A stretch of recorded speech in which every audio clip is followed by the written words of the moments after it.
Next thing to know about intellectual property is that there's this thing called the Creative Commons. And Creative Commons is another kind of license you could put on any type of intellectual property that you create.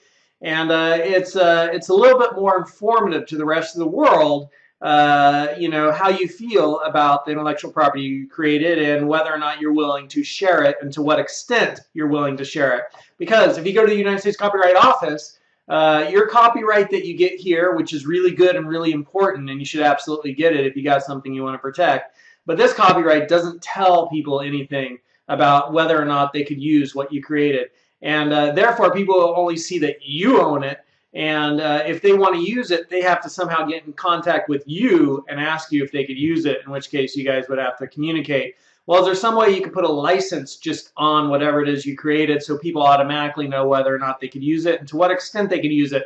And yes, indeed, now there is, and it is called the Creative Commons license. And so if you go to Free Music Archive, which we've already been to and which we've already seen, Free Music Archive, there we go, thank you. And if I was to go to any one of these songs that come up, here comes one of the songs. Let's go to that song. And then right here I can see that this song is licensed under Attribution, Non-Commercial, No Derivative Works, United States license. And you can see the little CC there, Creative Commons. So it means if you want to use this, you have to give them attribution, you have to give them credit. You can't use it for commercial purposes. It's for use for non-commercial purposes is fine. And no derivative works, meaning you can't create something different. You can't change it.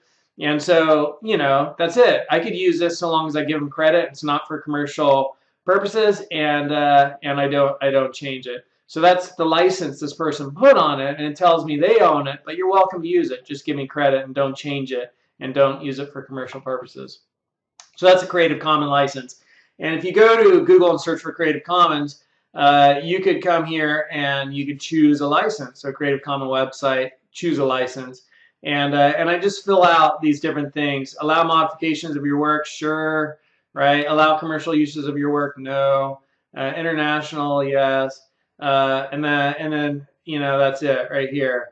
Attribution non-commercial, right, is what I was going for, is what I would get. Attribution non-commercial, share alike. As others share alike. If they modify it, right, then they have to share it under the same license. And then I could download this little icon there, and you notice that icon changes depending upon what license what conditions I choose. And so that's where I get it, and I just tell people this is how I've licensed it. But that does not replace this right here, right? So this really legally protects your ownership like I own it. And this just informs people, the Creative Commons license informs people, yes, this is owned, but you could use it without having to call me up and ask me if you could use it. And these are the terms under which you use it. So that's a Creative Commons license, and it's good to know about.